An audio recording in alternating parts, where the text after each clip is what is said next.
चूहे, बिच्छू, छिपकली और सांप को मारना क्यों जायज़ है? ख्वाह इंसान हरम में हो या हरम के बाहर हो, इसको मारना क्यों ज़रूरी करार दिया गया है? और सांप जिन्नात की क्यों शक्ल तब्दील करते हैं? ये इंसानों को क्यों तंग करते हैं? और ये किस तरह शक्लें तब्दील कर कर इंसानों को तंग करते हैं? तमाम तर तफसीलात आपके साथ इसी छोटी सी वीडियो में कुरान और हदीस की रोशनी में बयान की जाएगी। इससे पहले आप मेरे चैनल को सब्सक्राइब कर दें और घंटी के बटन को भी प्रेस कर दें ताकि आने वाली हर अच्छी इस्लामी वीडियोस आप तक जल्द पहुंच सके। अल्लाह के रसूल सल्लल्लाहु अलैहि वसल्लम की बयान करदा अहदीस मुबारक की रोशनी में अगर देखा जाए तो हजूर अक़दस सल्लल्लाहु अलैहि वसल्लम ने कुछ जानवरों को सख्ती से मारने का हुक्म और इरशाद फरमाया है। सांप और बिच्छू को मारने का हुक्म हज़रत अबू हुरैरा रज़ियल्लाहु अन्हु से रवायत है कि नबी पाक सल्लल्लाहु अलैहि वसल्लम ने इरशाद फरमाया, सांप और बिच्छू को कत्ल कर दो,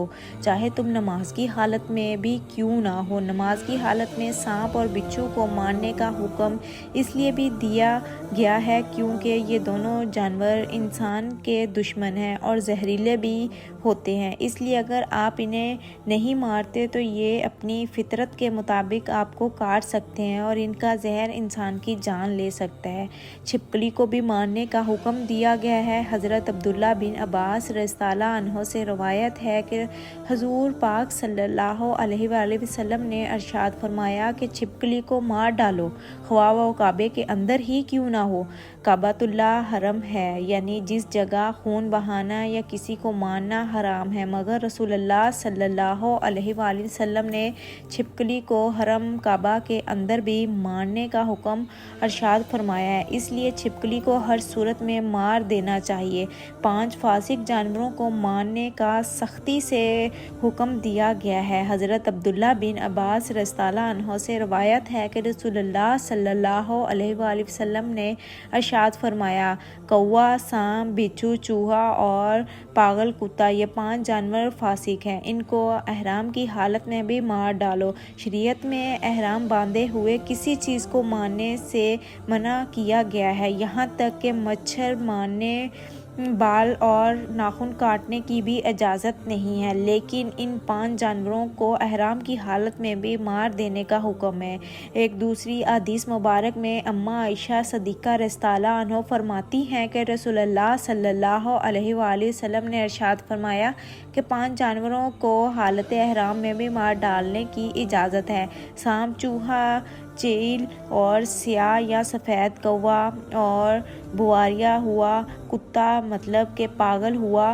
कुत्ता सफ़ेद कौवे से मुराद आम कौवा है जो कि आम ब्लैक रंग का होता है, काले रंग का, जो हमारे इलाके में आम पाया जाता है, और स्याह कौवे से हल्का काला होता है, जबकि स्याह कौवा गहरे काले रंग का होता है और हमारे सर्द इलाकों में पाया जाता है इसलिए। और पागल हुआ कुत्ता जो कि काट खाता है, इसको भी मारने का हुक्म दिया गया है। सफ़ेद धारी वाले छोटे सांप को मारने का हुक्म हज़रत अब्दुल्ला बिन उमर रज़ियल्लाहु अन्हु से रवायत है कि हुज़ूर नबी करीम सल्लल्लाहु अलैहि वसल्लम ने इरशाद फरमाया, सांपों को मारो और छोटे सफ़ेद धारी वाले सांपों को ख़ास तौर पर मारो क्योंकि ये औरत का हमल गिरा देते हैं और इंसान की बिनाई ख़त्म कर देते हैं।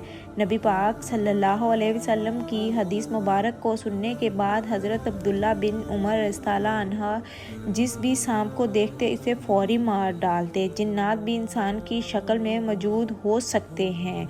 जी हाँ, हज़रत अबू सईद खदरी रज़ियल्लाहु अन्हु से रवायत है कि हज़ूर अक़दस सल्लल्लाहु अलैहि वसल्लम ने इरशाद फरमाया कि मदीने में जिन्नात का एक गिरोह है जो इस्लाम ला चुके हैं। अगर तुम में से कोई अपने घर में रहने वाले जिन्नात को सांप की शक्ल में देखे तो उसे 3 दिन की मोहलत दे। अगर वो मुसलमान जिन्नात में से होगा तो घर को छोड़ देगा, लेकिन वो सांप 3 दिन गुजर जाने के बाद भी वहीं मौजूद रहे तो इससे मार डालो क्योंकि वो शैतान होगा। ये वो जानवर हैं जिनको रसूल पाक सल्लल्लाहु अलैहि वसल्लम ने सख्ती के साथ मारने का हुक्म दिया गया है।